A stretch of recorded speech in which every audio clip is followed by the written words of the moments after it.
Shalom. Ada sukacita, amin. Ya, Bapak, Ibu, dan saudara yang terkasih dalam Tuhan, yang ada di rumah dan juga yang ada di gereja saat ini, kita bersyukur oleh kemurahan Tuhan, oleh kasih Tuhan kita ada sebagaimana ada saat ini, ya. Bukan karena kekuatan kita, bukan karena kehebatan kita, tapi semua oleh karena kemurahan Tuhan.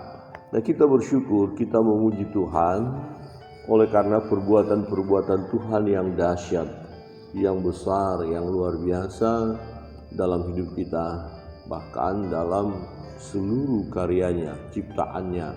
Tuhan kita dahsyat, hebat, itulah sebabnya kita memuji Dia, memuliakan Dia. Nah, beberapa hal yang akan kita renungkan dalam firman Tuhan, Mazmur 104, kita tidak semua membacanya. Ya, beberapa ayat akan kita baca dan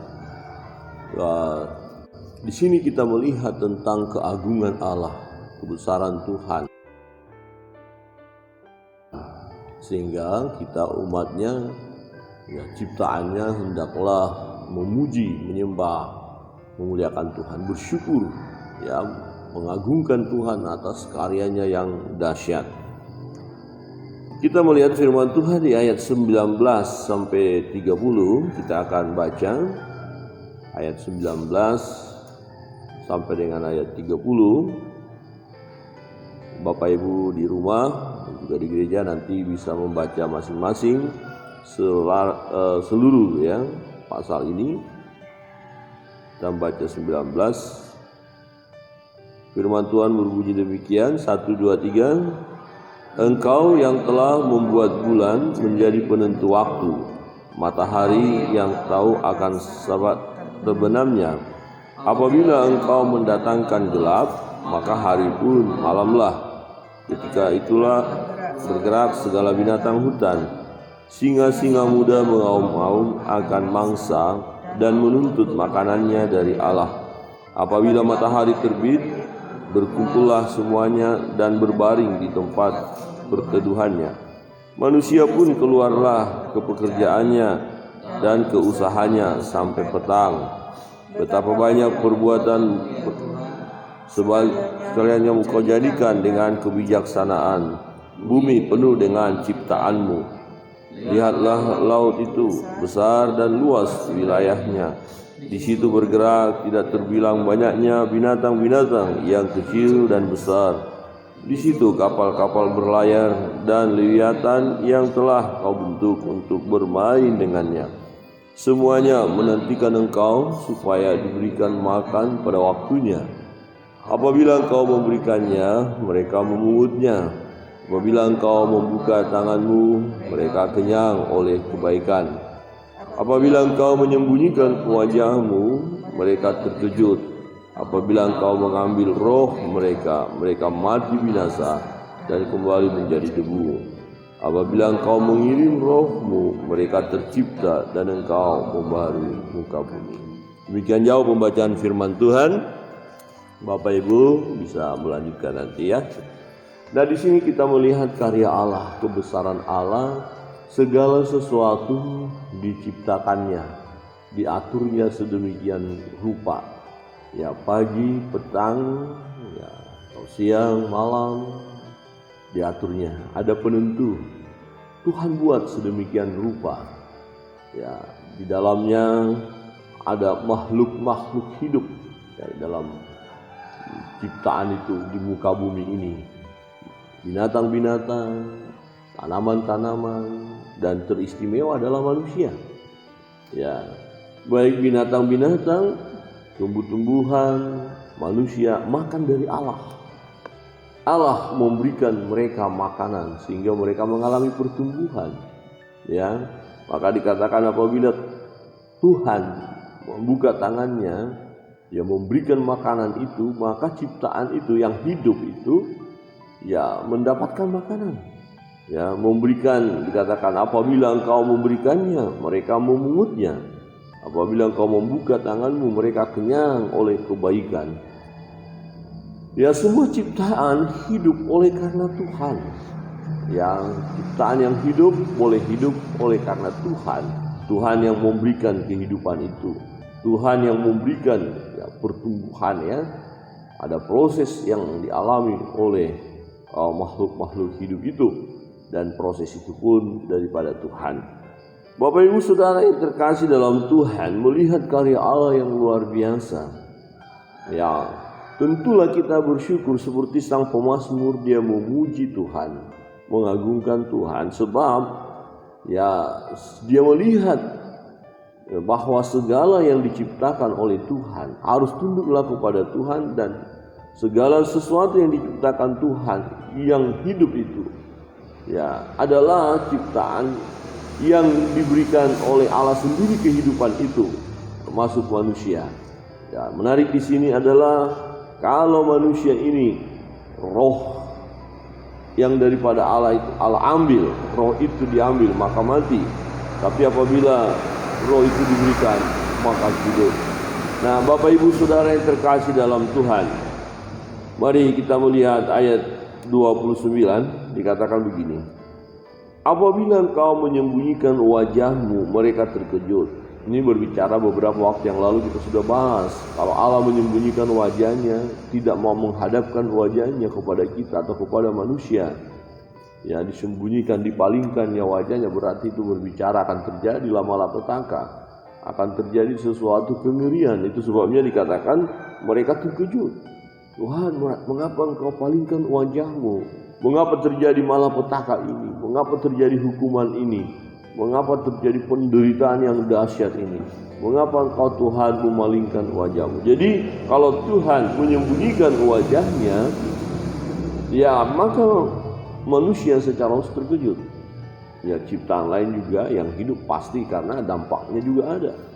Ya binatang-binatang akan mungkin gelisah ya, akan mulai mengalami ya kegelisahan. Manusia mulai gelisah. Ya. Jadi kita bersyukur bahwa dalam hidup ini kita yakin dan percaya Tuhan tidak menyembunyikan wajahnya daripada kita, tapi Tuhan menghadapkan wajahnya kepada kita. Dengan kata lain, Tuhan memberkati kita. Tuhanlah yang memberi kehidupan kepada kita. Tuhan yang memberi makan minum kita. Tuhan yang memelihara hidup kita, memberikan kesehatan, memberikan kesembuhan. Dan banyak perkara yang Allah berikan kepada kita, yang Allah buat dalam hidup kita. Sampai hari ini kalau kita mau hitung-hitung karya Allah dalam hidup kita, tentu kita tidak akan sanggup menghitungnya. Kita tidak sanggup menghitung kebaikan Tuhan, dan tentu kita tidak sanggup juga membalas kebaikan Tuhan. Tuhan itu baik. Bapak Ibu Saudara yang terkasih dalam Tuhan, kita melihat dikatakan begini. Apabila engkau mengambil roh mereka, mereka mati binasa dan kembali menjadi debu.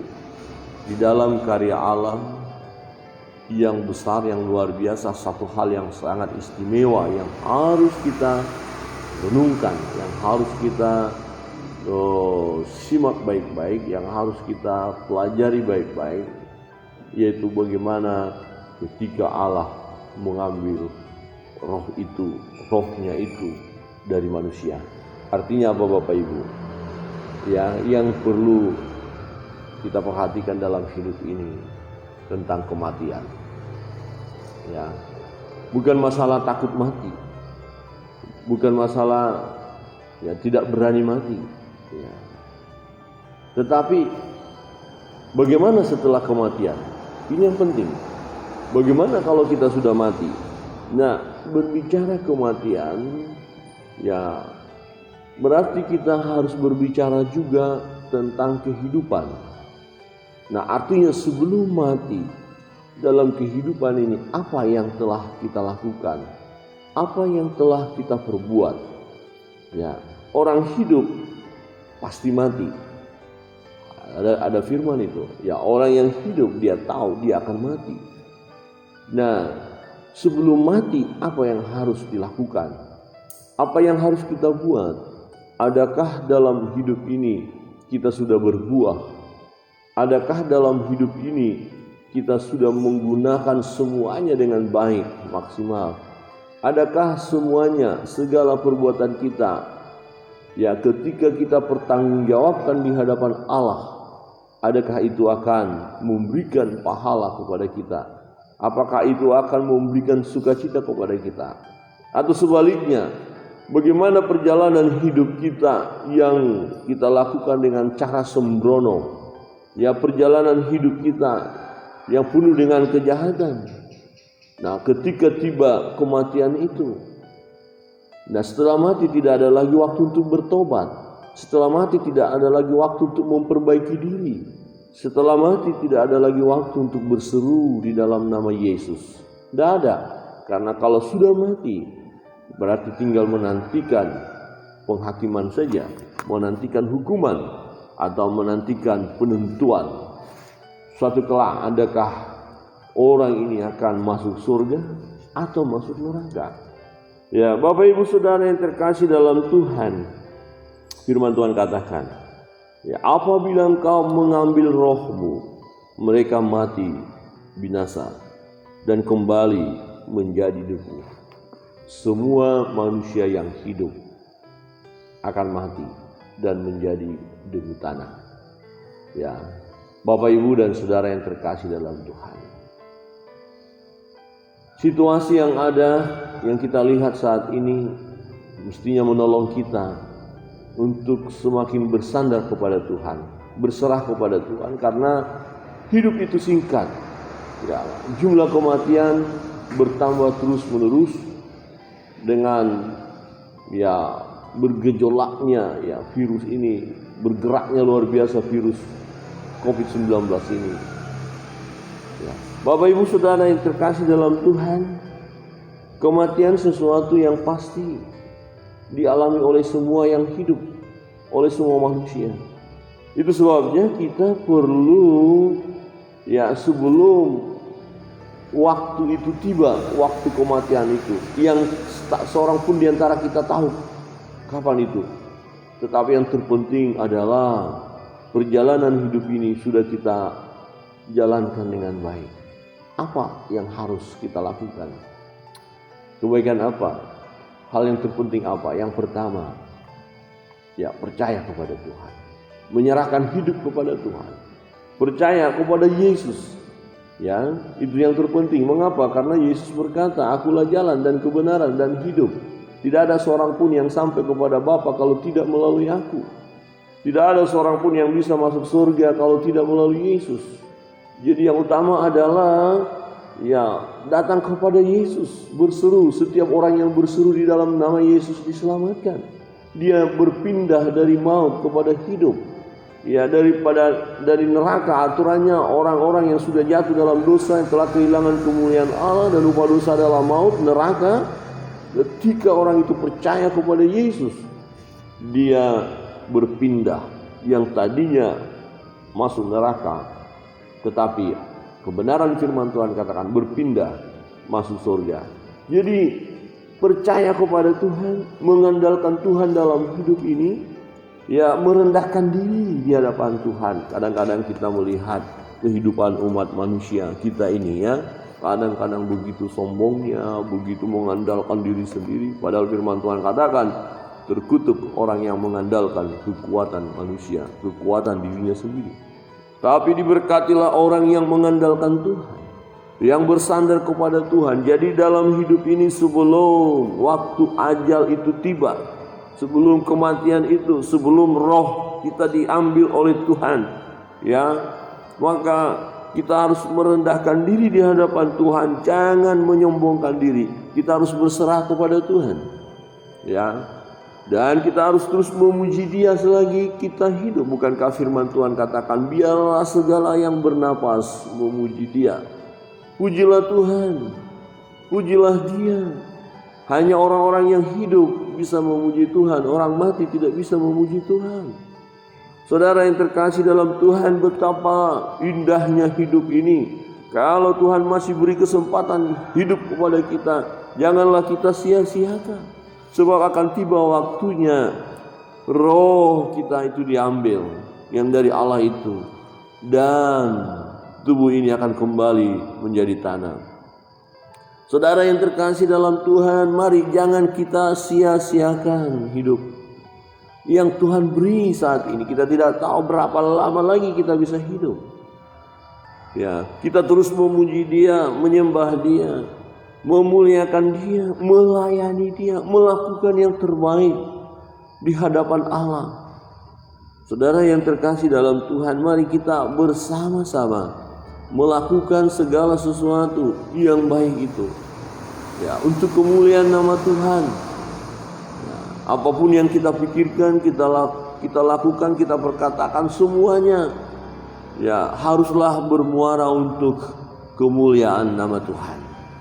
Saudara yang terkasih dalam Tuhan, ini penting, sangat penting.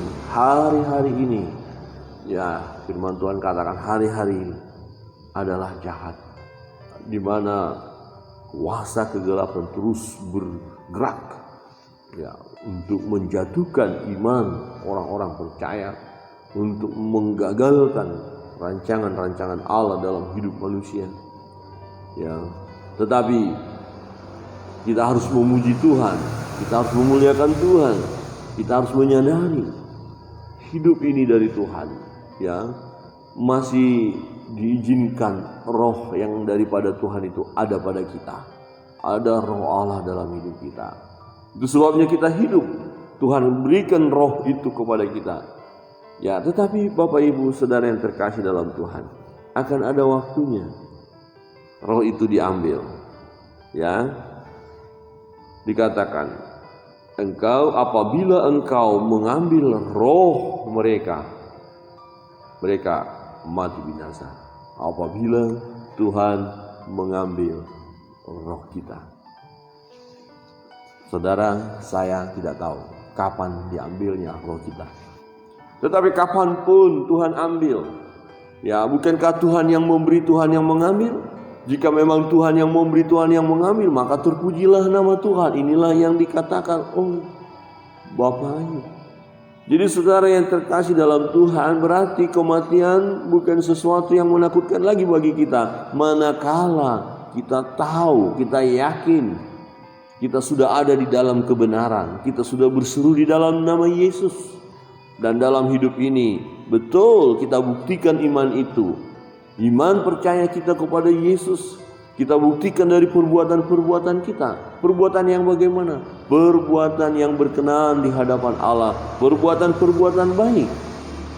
Ya, itu yang kita lakukan oleh karena kita beriman, oleh karena kita percaya kepada Tuhan, oleh karena Tuhan sudah ubahkan hidup kita dari hidup yang sia-sia kepada hidup yang berarti, yang penuh makna. Jadi hidup kita haruslah hidup yang bermakna. Amin. Hidup yang bermakna itu bagaimana? Hidup yang membuktikan dalam perjalanan hidup itu ada buah-buah pertobatan.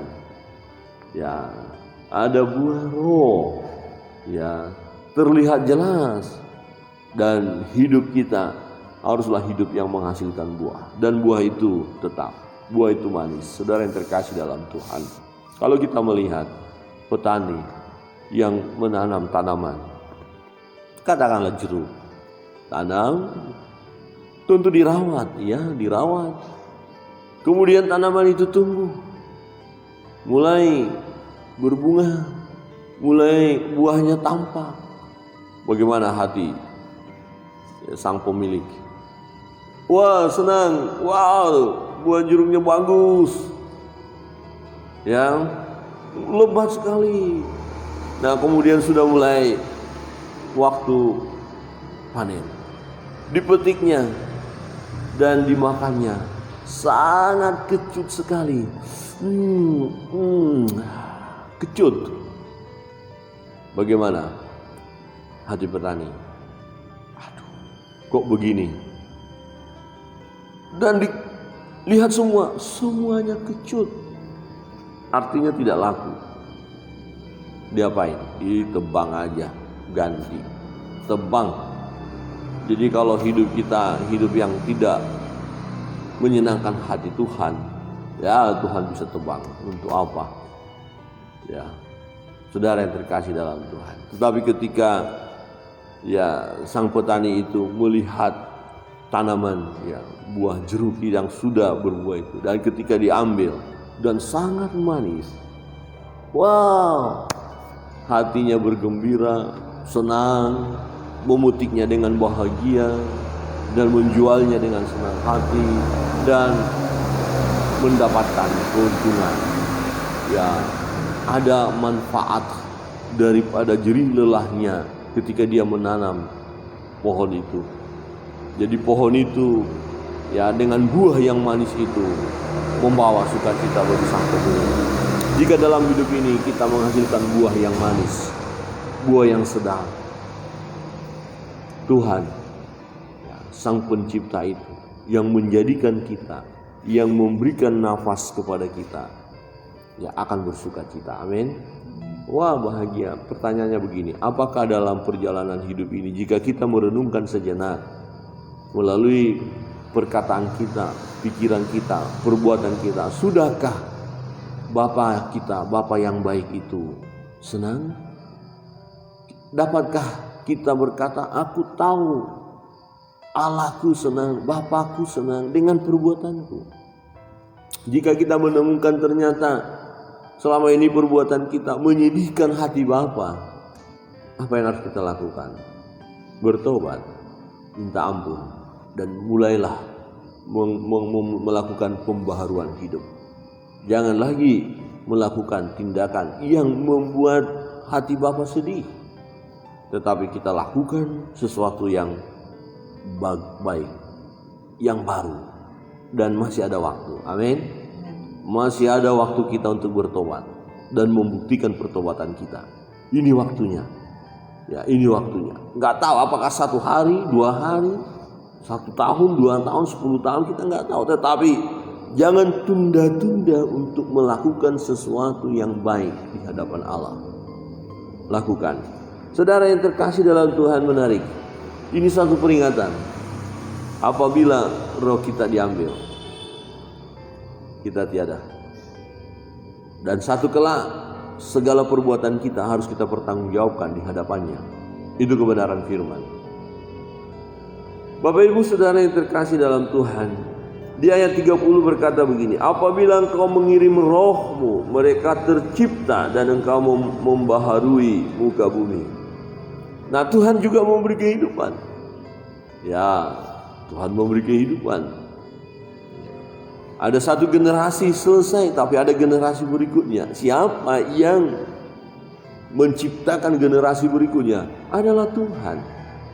Ya, Tuhan memberikan rohnya, terciptalah manusia itu. Lahirlah anak-anak kita. Ya, ketika kita nanti sudah tiada, anak-anak kita yang akan menggantikan kita. Dan itu dikatakan supaya apa? Ini generasi baru yang harus dibaharui ya. Engkau membaharui muka bumi. Jadi generasi yang kemudian hadir haruslah menjadi generasi yang dapat membaharui ya, yang dapat ya mengubah kehidupan yang tidak berkenan kepada Allah menjadi kehidupan yang berkenan kepada Allah. Itu sebabnya Bapak Ibu, tanggung jawab kita lah ya untuk membimbing anak-anak kita, membawa mereka kepada kebenaran, kepada Allah, memperkenalkan mereka tentang Tuhan Yesus Kristus, supaya mereka menjadi generasi-generasi yang terus dibaharui oleh Tuhan. Dan tatkala nanti hidup mereka selesai, Tuhan juga memberikan generasi berikutnya. Ya, berarti kita akan punya cucu. Cucu-cucu kita akan kemudian terus memuliakan Tuhan. Memuliakan Tuhan. Ya, inilah hati Tuhan, inilah hati Bapa, supaya semua ciptaannya memuji Dia. Sebab tidak percuma Allah memberikan kehidupan baik kepada manusia, kepada binatang maupun pohon-pohon, semua yang hidup, semua yang bernapas memuji Tuhan. Biarlah setiap yang bernapas memuji Tuhan.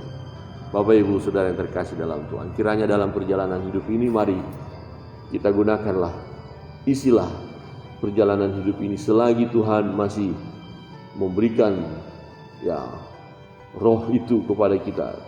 Ya, selagi masih ada roh kita di dalam diri kita. Artinya selagi kita hidup, gunakan hidup ini dengan cara yang benar supaya menghasilkan buah yang tetap, buah yang manis, yang menyenangkan hati Allah.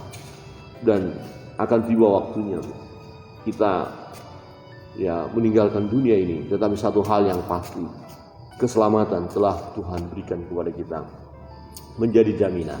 Datang kepada Yesus, berserah kepada Tuhan. Dan dalam perjalanan hidup ini ada beban, pergumulan, ada berbagai kesukaran yang juga kita hadapi. Jangan takut, Tuhan berdaulat atas segalanya. Untuk itu berdoa, serahkan bebanmu kepada Dia. Bukankah Tuhan berkata, marilah kepadaku, hai kamu sekalian yang letih, lesu dan berbeban berat, aku akan memberi kelegaan kepadamu. Jika ada di antara kita, Bapak Ibu, memiliki beban pergumulan, mari buka hati, datang kepada Tuhan. Katakan, berseru kepadanya, berdoa.